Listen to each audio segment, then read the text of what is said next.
ছাপা, সামাজিক এবং বৈদ্যুতিক, এদের কাছ থেকে প্রথম জানতে পারলাম। তারপর তথ্যাদি সংগ্রহ করার একটা চেষ্টাও আমি নেই। প্রকৃত অর্থে ঘটনাটা কি ছিল, কিভাবে ঘটল, এবং এর পরিপ্রেক্ষিতে গতকালকেই একটি বিবৃতি দিয়ে প্রাথমিকভাবে আমাদের যে প্রতিক্রিয়া সেটা আমি ব্যক্ত করার চেষ্টা করেছি।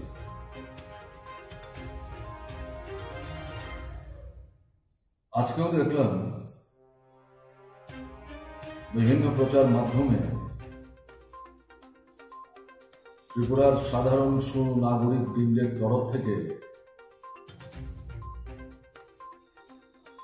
যে ব্যাপকভাবে প্রতিক্রিয়া তারা ব্যক্ত করে চলেছে। এটাই তো স্বাভাবিক।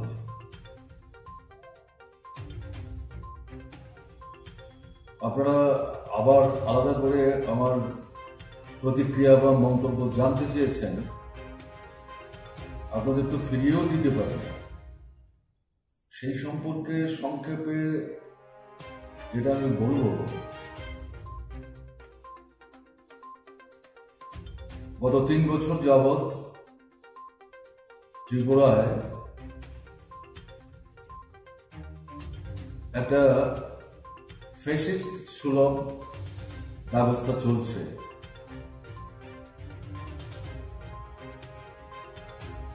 এর সাথে গত 26শে এপ্রিল বিয়েবাড়ির যে ঘটনাটি, এটা নূতন করে রাজ্যের বর্তমান যে সরকার এবং তার যে প্রশাসন,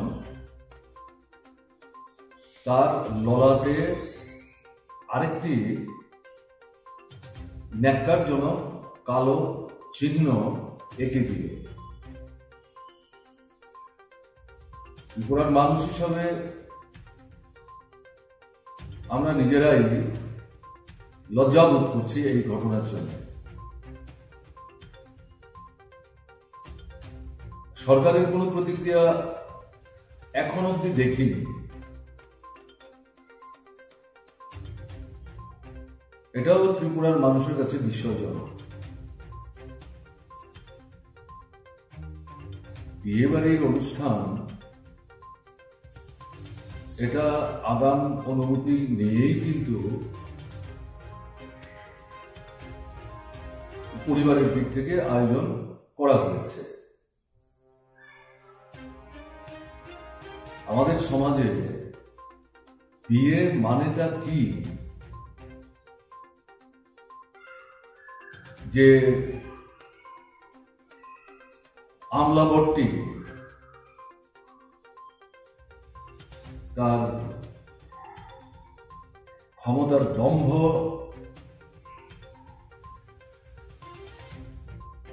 এবং বলা যায় যে নিজের অবস্থান জাহির করতে গিয়ে যে দৌরাত্ম্যপন্না সেখানে বিয়ে বাড়িতে করলেন, তার তো নিশ্চয়ই জানা থাকার কথা। এটা একটা ছেলে মেয়ের জীবনে প্রতি বছর ঘটে না বিয়ে। এবং তার থেকেও বড় কথা হচ্ছে, এই ভদ্রলোক নিজেই এই অনুষ্ঠান আয়োজনের জন্য নানা বিষয়ে শর্ত আরোপ করে অনুমতি দিয়েছিল। সেই বাড়িতে গিয়ে যেভাবে তছনছ করলেন।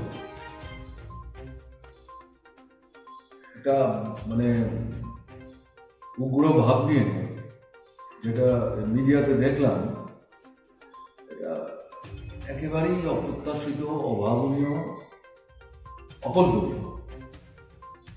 এখন স্বাভাবিকভাবেই প্রশ্ন আসছে, একজন আমলা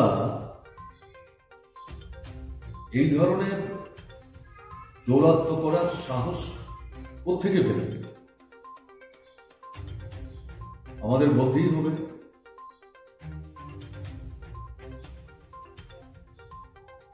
এর জন্য দায়ী আমাদের রাজ্যে এখন যে সরকার চলছে, সরকারের যে রাজনৈতিক কার্যকলাপ, পলিটিক্যাল এক্সিকিউটিভ বলতে যাদেরকে আমরা বোঝাই, তাদের অকর্মণ্যতা, ব্যর্থতা এবং জনস্বার্থ বিরোধী যে ভূমিকা একের পর এক নিয়ে চলেছেন,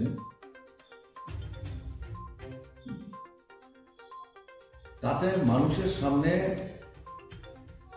দাঁড়াবার মতো সেই সৎসাহস তারা দ্রুত হারাতে বসেছে। দুদিক থেকে, একদিক থেকে হচ্ছে আমাদের মধ্যে একটা অংশ আছে যারা মেরুদণ্ডহীন,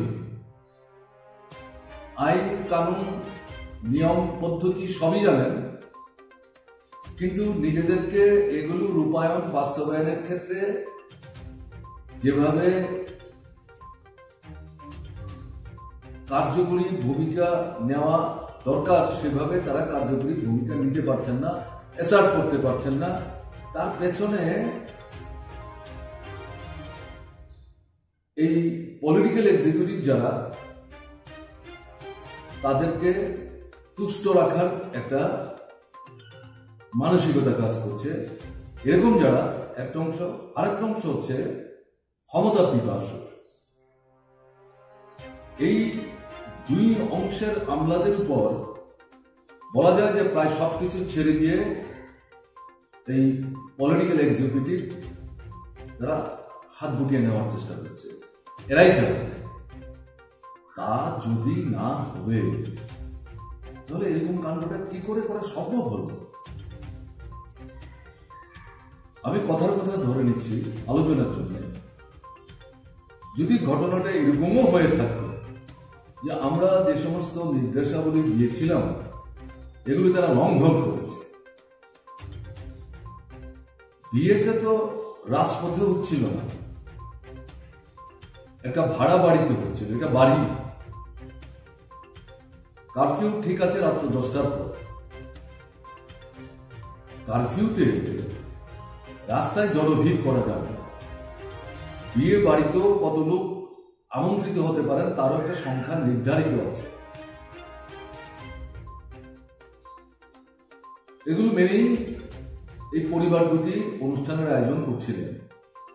এবং সবচেয়ে বড় কথা হচ্ছে বিয়ের লগ্ন বলে যে কথাটা প্রচলিত, তাতে দেখা গেল চিঠিতে এই সময়টা পর্যন্ত উল্লেখ করা ছিল, রাত্র 11টা কত মিনিট। এরকম জায়গায় ঠিক আছে আকস্মিকভাবে প্রশাসনের তরফ থেকে এই কারফিউ কার্যকরী ঠিক মতো হচ্ছে কি হচ্ছে না দেখবার জন্য অনুসন্ধানের দৃষ্টি নিয়ে অফিসাররা বেরোতেই পারে, এটা আপত্তি করার কিছু নেই। যদি গিয়ে দেখে থাকতেন তাদের দেওয়া নির্দেশাবলী এই বিয়ে বাড়িটির আয়োজক যারা, অনুষ্ঠানের যারা আয়োজক তারা মানছে না, বলতে পারতেন তো এটা কি হলো, আমরা বললাম একরকম, আপনারা পারমিশন চাইলেন একরকম, করছেন আর একরকম। এরকম তো কিছু জিজ্ঞাসাই সেখানে করেছেন, তা তো মিডিয়াতে যে কথাবার্তা ভেসে আসলো দেখা গেল না। দ্বিতীয়ত, আমি আলোচনার জন্য বলছি, যদি দেখা যেত যে তারা নিয়মটা ভাঙছেন তাহলেও তো বলতে পারত, দেখুন বিয়ের অনুষ্ঠান এটা নষ্ট হোক, এটা তো আমরা চাই না, আপনাদের একটা অল্প সময় দিচ্ছি, এর মধ্যে সমস্তটা আপনারা একটু গুছিয়ে নেওয়ার চেষ্টা করুন, অনুষ্ঠানটাকে সংক্ষিপ্ত করুন, যেগুলো না করলে না হয়, এবং এই ভিড়ভাড়টা যদি তারা মনে করে থাকেন তাদের সংখ্যার বাইরে, এটাকে একটু হালকা করার চেষ্টা করুন। আপনারাও আমাদের সহযোগিতা করুন। এরকম তো দেখা গেল এই আমলা প্রকৃতির তরফ থেকে কোনো আবেদন, কোনো রকম নমনীয়তা দেখাবারই চেষ্টা করলেন না। একটা প্রচন্ড দাম্ভিক ক্ষমতালোভীর মতো দৌরাত্ম করলেন, এবং এতে যে হবু বর সে থেকে শুরু করে কনের বাড়ির যারা অভিভাবক এবং এই বিয়ের অনুষ্ঠানকে সর্বনাইজ করার জন্য যিনি পুরোহিত, তিনি এবং পুলিশেরও কোনো কোনো কর্মী, তারা তো তার হাতে সবাই হেনস্থা হলেন। এটা কোনোমতেই মেনে নেওয়া যায়, মানে এটা সীমাহীন ধৃষ্টতা। এবং এরকম একটা লোক জেলা শাসকের মতো গুরু দায়িত্বে গৃহীত হওয়া অস্বাভাবিক। দেখুন, প্রশাসনের 1 নম্বর অফিসার হচ্ছেন চিফ সেক্রেটারি, সারা রাজ্যের জন্য। জেলা স্তরে জেলা শাসক যারা, আমরা যখন সরকার চালাতাম, আমরা তাদেরকে এটাই বুঝিয়ে বলতাম যে আপনারা চিফ সেক্রেটারির তুলনায় অনেক মানে জুনিয়র, অধস্থ হতে পারেন, কিন্তু জেলায় কিন্তু আপনাকেই চিফ সেক্রেটারির মতো ভূমিকা নিতে হবে। সব জিনিস আপনাকেই কোঅর্ডিনেট করতে হবে, পুলিশ থেকে আরম্ভ করে সাধারণ প্রশাসন, জনগণের সুবিধা অসুবিধা সুখ দুঃখ সব। কাজেই আপনাদেরকে কিন্তু খুব সতর্কতার সাথে দায়িত্ব পালন করতে হবে। এখানে এই ভদ্রলোক আগরতলার মতো শহরে যে কাণ্ডটা করলেন, আগরতলা কেন, যে কোনো জায়গায়, কারোর দিক থেকেই মেনে নেওয়া সম্ভব না। এটা তো ধরুন, সরকার এই ঘটনা ঘটার পর আমি পত্রিকায় যেটা দেখলাম, মুখ্যমন্ত্রী চিফ সেক্রেটারির কাছ থেকে রিপোর্ট চেয়েছে। ঠিক আছে, এটা প্রশাসনিক পদ্ধতি। তো এই যে ঘটনাগুলি পত্রিকায় উঠল, মিডিয়াতে প্রচার চলল, এগুলো তো নিশ্চয়ই আমাদের সম্মানীয় মুখ্যমন্ত্রীর দৃষ্টিতে এসছে, অথবা কেউ না কেউ তার দৃষ্টিতে এনেছে। তবে প্রাথমিকভাবে তো এই ভদ্রলোককে জেলা শাসকের দায়িত্ব থেকে সরিয়ে দেওয়া দরকার ছিল, তারপর তদন্ত, এরপরে কার্যকরী ব্যবস্থা পদক্ষেপ নেওয়া। ওই এখন পর্যন্ত তো কিছুই করলেন না। এটা তো পরোক্ষে এই ভদ্রলোককে প্রশ্রয় দেওয়া হচ্ছে। বার্তাটা কি যাচ্ছে? সরকারের মুখে তো এমনি চুনকালি একের পর এক নিজেদের কার্যকলাপের মধ্য দিয়ে তারা লেপছেন, এবং এই জাতীয় অফিসাররা তাদের মুখে আরো নতুন করে চুনকালি লেপে দেওয়ার এই সাহস কিন্তু পেয়ে যাচ্ছে। এটা চলতে দেওয়া যায়। অফিসার বন্ধুটি এই আজকে প্রতিবাদও করেছে, নিন্দাও করেছে। আমি আজকেও সেই অবস্থানে দাঁড়িয়ে আছি। আমরা চাইব সময় নষ্ট না করে এই ভদ্রলোককে জেলা শাসকের দায়িত্ব থেকে সরিয়ে দেওয়া, তারপর তদন্ত করুন এবং কার্যকলাপ যা সংগঠিত করেছেন তার পরিপ্রেক্ষিতে যা ব্যবস্থা নেওয়ার প্রশাসনিক দিক থেকে আপনারা নেবেন। কিন্তু তাকে জেলা শাসকের দায়িত্বে এখনো পর্যন্ত কি করে রাখছেন, এটাই তো ভেবে পাচ্ছে। এর বাইরে এই সময় আর কি বলব? পরিবারটি দুই পরিবারে আমি বলছি, বিশেষ করে তো কনের পরিবার। কারণ আমাদের যে সিস্টেম, এই সিস্টেমে এই বিয়ের দিন মূল অনুষ্ঠানটার আয়োজন করে কনের পরিবার। তাদের অবস্থাটা কি ভেবে দেখুন তো, মেয়েটির অবস্থা কি ভেবে দেখুন তো, তার বাবা মায়ের অবস্থা কি ভেবে দেখুন তো। এবং বর বলে যে ছেলেটি, মাথায় টুপোর, গলায় তার মালা, যেভাবে তাকে মানে তার সাথে আচরণ করা হলো, তার তো আত্মসম্মান বলে একটা কিছু আছে নাকি? এই ঘটনার পর তার যে হবু পত্নী, তার সামনে গিয়ে তার দাঁড়ানো, এটাও তো তার পক্ষে একটা মানে কিরকম বলুন তো? এবং এই যে হবু কনে মানে বধূ, সে যখন এটা দেখবে সেইবার কি করে এই ছেলেটির সামনে যে মানে মুখ দেখাবে বলুন তো? এগুলো এগুলো কি বুধের মধ্যে কিচ্ছু থাকবে না? যে ভদ্রলোক এই কাণ্ডটা করলেন তিনিও তো একটা পরিবারেরই সন্তান, তারও তো ভাই বোন বলে আছে নাকি? কি করে এটা করতে পারলেন? ক্ষমতা থাকলে এইভাবে জাহির করে।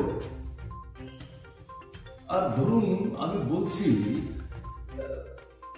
এই যে কোভিডের যে মানে ওয়েবটা এখন চলছে, এটা নিয়ন্ত্রণ করার জন্য নিশ্চয়ই উদ্যোগের দরকার আছে, কিন্তু সরকার পক্ষই তো এটা মানছে না। নানা উৎসবের বেশনে এই যে শত শত মানুষের ভিড়, তাতে মন্ত্রীরা যাচ্ছেন, মুখ্যমন্ত্রী থেকে শুরু করে, এগুলো তো মিডিয়াতে আসছে। তারা যেভাবে রাজনৈতিক কর্মসূচি করছেন শাসক দল, অথচ বিরোধীরা নিজেদেরকে নিয়ন্ত্রণ করছেন, অনুষ্ঠান স্থগিত করে দিচ্ছেন। সেই সমস্ত ব্যাপারে প্রশাসন কোনো ভূমিকা নিচ্ছে না কেন? ওই যে আমি বললাম, যাদের উপর ছেড়ে দিয়ে নিজেদের ব্যর্থতা ঢাকবার চেষ্টা করছেন, তারা তাতে উৎসাহিত হচ্ছে আমরা যা খুশি তাই করতে পারি, কারণ আমাদের উপর যারা নির্ভরশীল। এবার এটা তো এইভাবে চলতে পারে না, হওয়া উচিত না, এগুলি বন্ধ হওয়া উচিত। মানুষ তো তাদের সহ্যের কিন্তু একটা সীমা আছে, কাজে মানুষ এগুলো অনন্তকাল মেনে নেবে এটা ভাবলে ভুল করা। এর বাইরে উল্লেখ করার চেষ্টা করেছি, নতুন করে আমার কাছ থেকে আর কি জানতে চাইছি? চর্বিতে চর্বণ করার তো কোনো মানে হয় না। ত্রিপুরার মানুষই কি প্রশ্ন করছে, সেই কথাগুলো আপনি আবার বললেন। আমি আমার এই সংক্ষিপ্ত পরিসরে আপনার প্রশ্নের পরিপ্রেক্ষিতে যা আমি বলার চেষ্টা করেছি, তার মধ্যে এগুলো আমি উল্লেখ করার চেষ্টাও করেছি। এর বাইরে নতুন করে আর